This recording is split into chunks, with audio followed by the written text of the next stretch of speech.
มืดๆเนี่ยเพื่อนเนาะ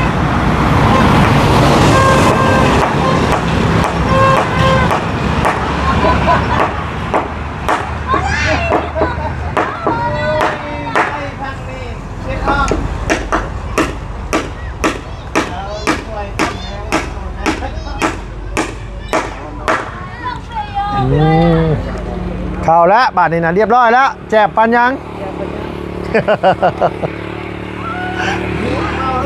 rồiพี่น้องเลยเนาะทางกันว่าทีมงานสร้างเพิ่นกะเฮ็ดตอนแรงบ่ได้มันฮ้อนโพดพี่น้องเลยมาเฮ็ดช่วงค่ำๆสิแหละ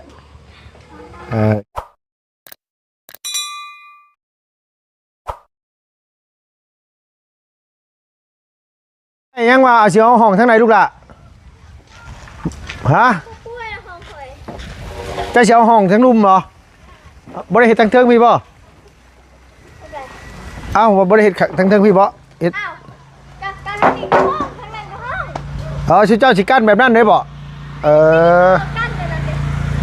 อ๋อคิดว่ากั้นไม้ขวางสิบ่แม่นบ่กั้นแบบนั้นเนาะแม่นบ่แหละอ๋อเพิ่นบ่ได้กั้นแบบนี่เนาะบ่ได้กั้นคือเฮือนสาวน้ำเนาะไอ้เด้เนาะกั้นคนละอย่างกันเนาะเพื่อนน้องไซโอ้กั้นแบบเพื่อนน้องไซหั่นตามเจ้าของอย่างไรอ๋อโดยโอ้โดยคิดว่าเพิ่นสิกั้นแบบเป็นมาเฮือนนั่นมาอันนี้นี่นะเฮือนสาวน้ำสาวนี่บ่แม่นเนาะกั้นแบบเพื่อนน้องไซหั่นไอ้แหล่บ่เฮ็ดเฮือนน้องไซกะบ่แม่นเนาะบ่แม่นเจ้าเนาะเฮ็ดแต่นั้นห้องน้ำกับเรือนครัวเฮ็ดแต่ห้องน้ำคืนครัวเนาะโดยเฮ็ดยังเฮยหน่อยนะต้มมี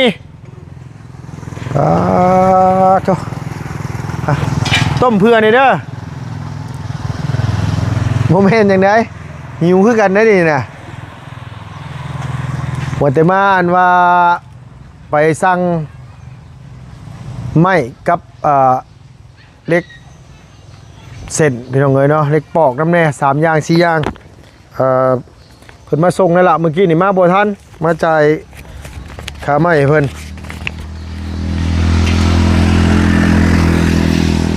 5 ล้านกับ360,000 กีบคือว่าน้อยเดียว1เครื่องก็ได้โอ้ยน้องเอ้ยแพงกะลีน้อยแหละชั่วโมงนี้เนาะ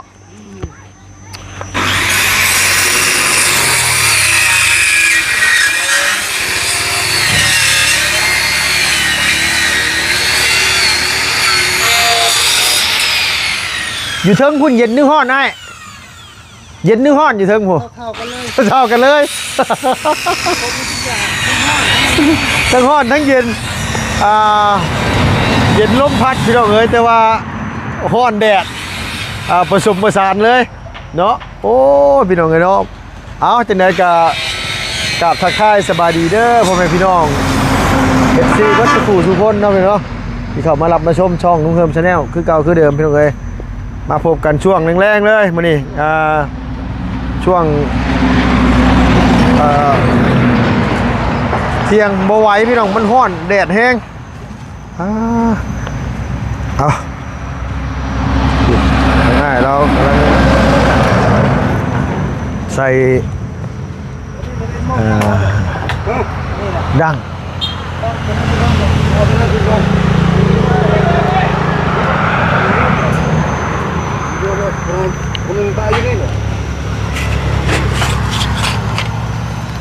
ขาดที่นี่เลยก็ได้แล้วมันจะชู้เยอะมั้งเอาตัวนี้นู้นไปเลยเนาะนั่นเลยโอเคมาขึ้นมาเอาตัวกลางมาก่อนตัวกลางหันใส่กันเลยเอาตัวกลางมาก่อนนี่มาชูมันเจ้าเลยตะกี้ตัว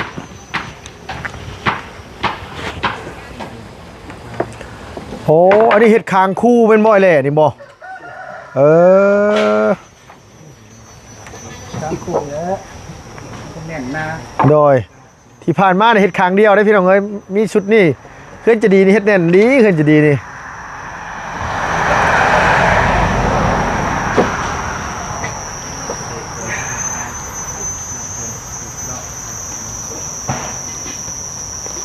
ตะปูมดน้ำเจ้าแล้วก็เฉียวตะปูขึ้นมาปูหลายๆแล้วก็ได้ เอาในลายรถเพิ่นว่าเอาในลายรถ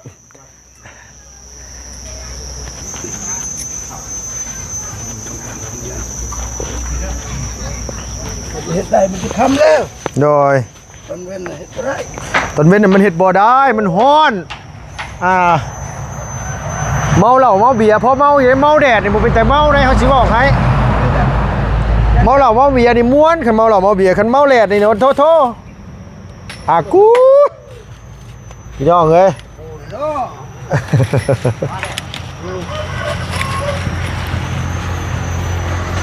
ย เอาไหม เอาไหมเอาเลย แล้ว โมเมนต์บอส โมเมนต์ได้เท่าแล้วเขาว่าเท่าแล้วเริ่มแบบหูตาผ้าพางแล้วเริ่มแบบเมื่อยแล้วถึงแหละถึงได้ไปแห้งคักแล้วบาดนี่ ตั้งเท่าเลยเนาะ โอ้ยว่าแต่เจ้าทำไมเฮ้ยแต่สำนองนี่ก็ยังตาบ่เห็นเริ่มเป็นหุ่งเลยเดี๋ยวนี้ เอ้า โอ้เทื่อที่3จังได้คันฮอดเทื่อ3เทื่อยังบ่ได้นี่ยันเราลงมาเอาเองเขาว่า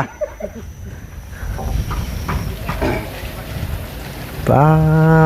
พอดีงามเลยพี่น้องเอ้ยเฮือนพอดีอันนี้เลยยกสูงตั้งยงเลย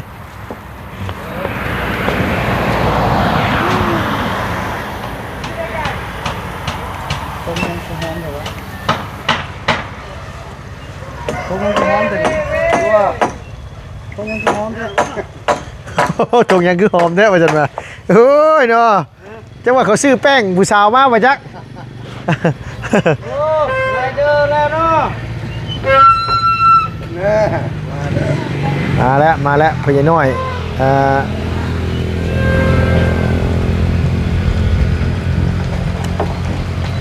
เฮ้ยรถเดินกำชัยกี่ผู้ชูเมื่อกี้เรากินรถเดินชัยกี่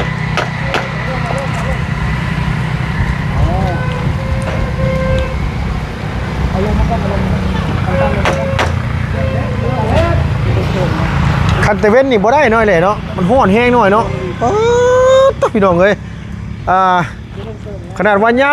ำสิเข้าหน้าฝนนี่เด้นี่นะอากาศสุดยอดเลยปีนี้อันนี้บ่เพิ่นว่าปีนี้82หนเดือนนี้นี่ยันแดดอยู่เดือนนี้เดือนหน้าจังฝนมา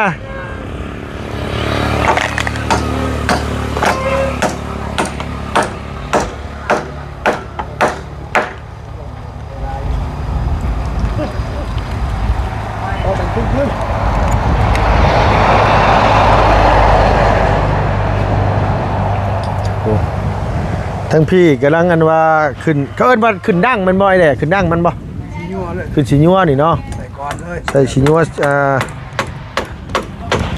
เป็นกำลังอันนี้เป็นไงเนาะทั้งพี่นี่กำลังเก็บอุปกรณ์กำลังสีเอ็นว่าแล้วงานไอเวียดแล้วเวียกเลยสลอง แล้ว สลองแล้วเรียบร้อยหน่อยเนาะ เรียบร้อยแล้ว โอ้ยสบายดีลุบฮะลุบบ่ลุบแล้วเฮ็ดหลายมือ ข้ามือเป็นลายมือแล้ว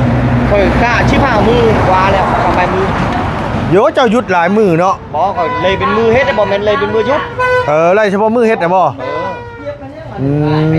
เครื่องบ่มุดลายมันกรรมกรมุดลาย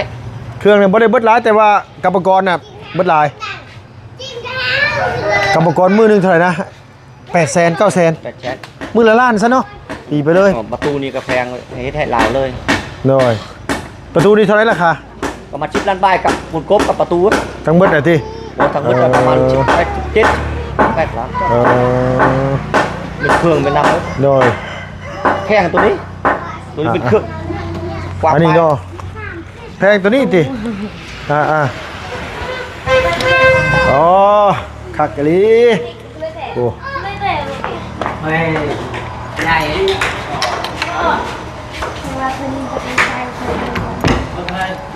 ใช่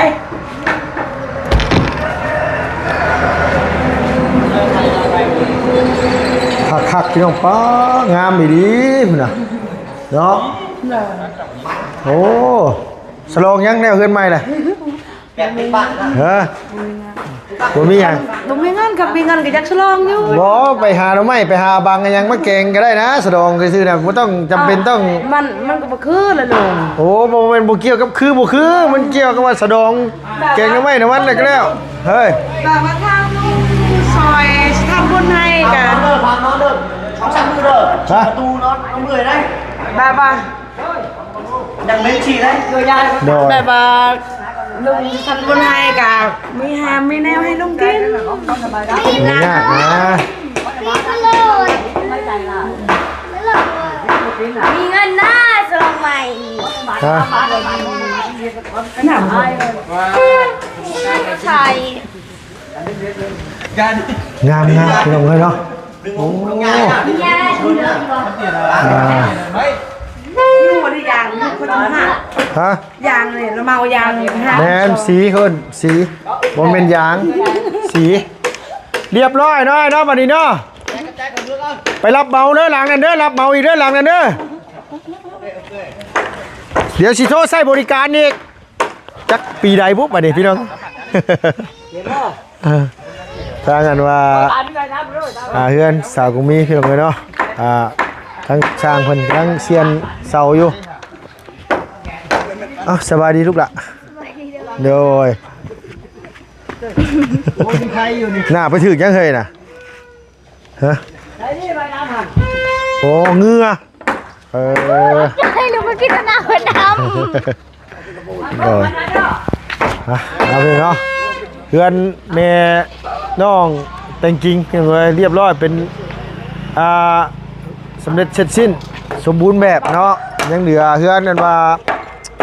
ทางแม่น้องจะดีป่ะเนี่ยพี่น้องเนาะ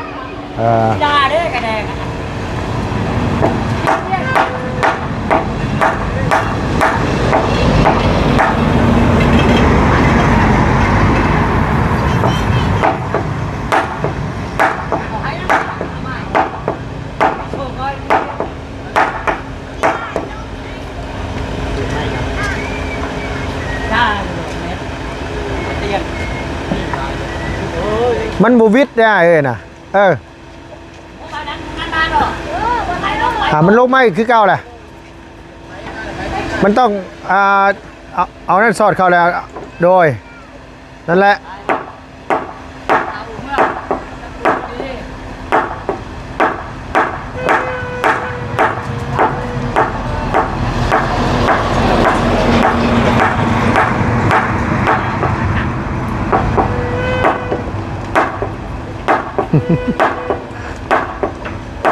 มันคือบ่เข่าอ่ะ เอาดอกไม้จ้ำใช่แล้วนะ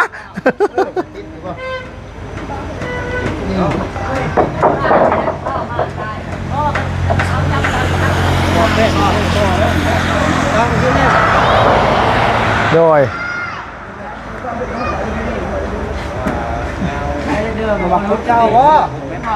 บุ้ม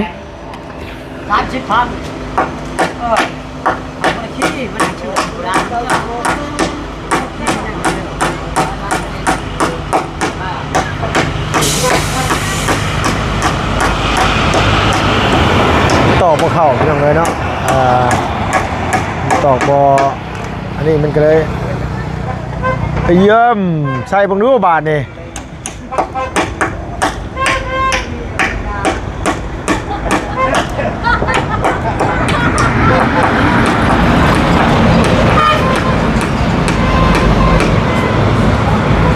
มันอยากมืดๆเนี่ยพี่น้องเลยเนาะ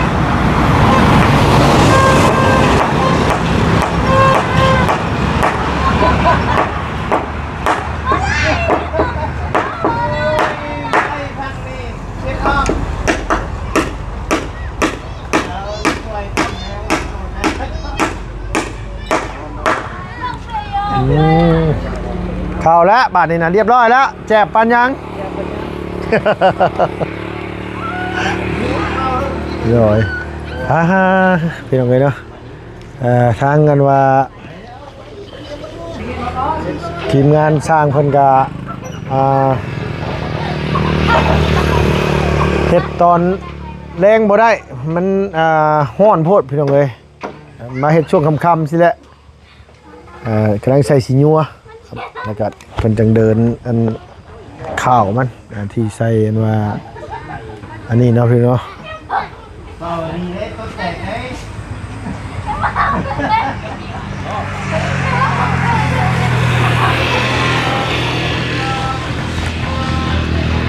ทางเพื่อนอันนี้โอ้งามพี่น้องเอ้ยเพื่อนแม่น้องมันว่าแต่งจริงเนาะเพื่อนอีหลาแต่งจริงเนียบพี่น้องเอ้ยเนาะเจ้าเฮ็ดคักก็โอเคเลยแหละ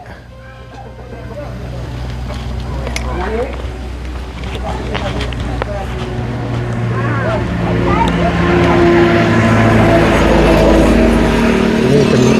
เรือนไม้เรือนแม่น้องใจดีเหลือแต่เรือนสาวตรงนี้พี่น้องกระบาดเลยครับเรือนนี้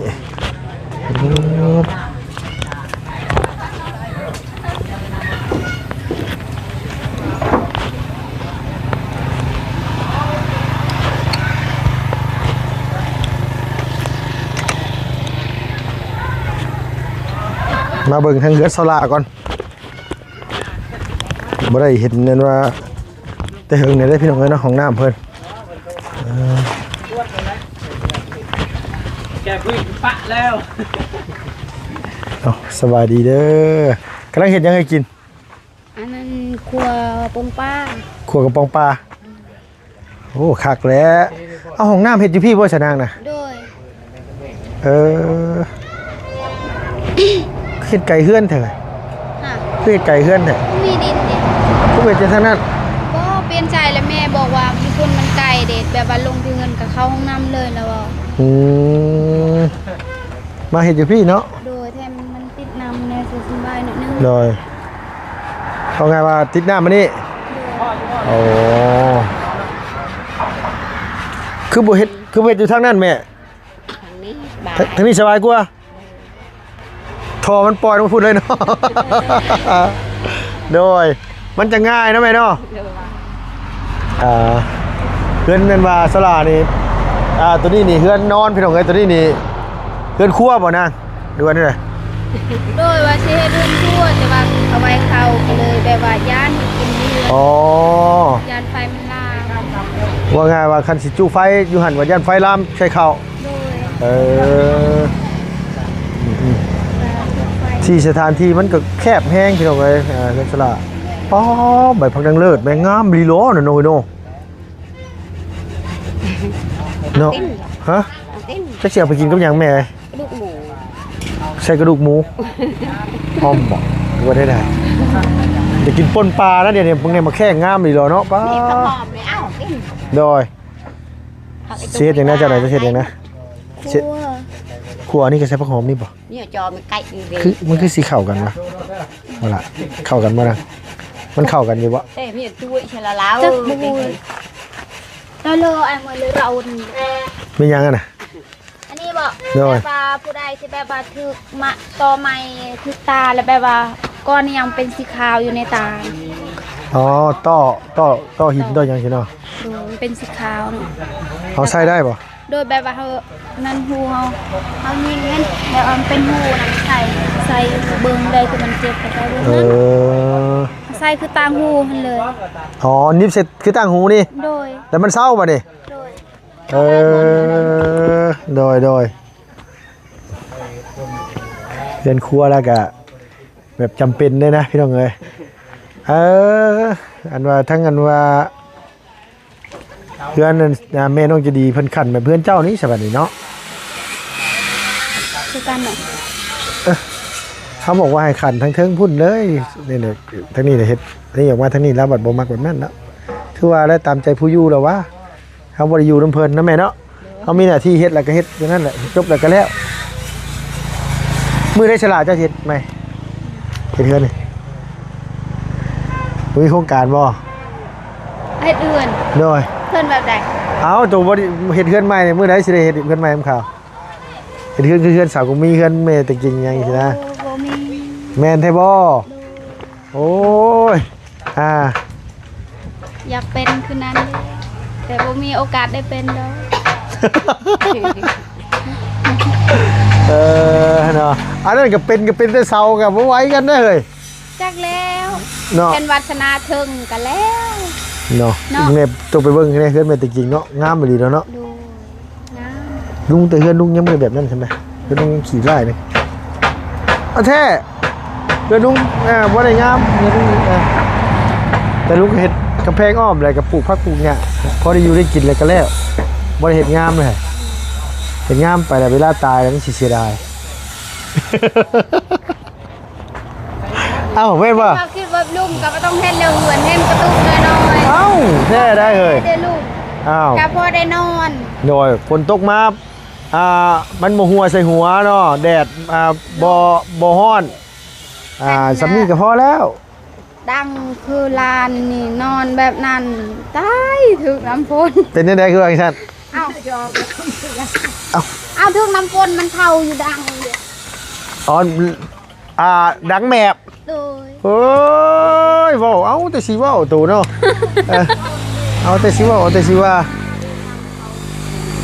มันก็คือเก่าหั่นแหล้วคำว่าฉันก็ได้ได้หยังก็กินได้ขัวหมู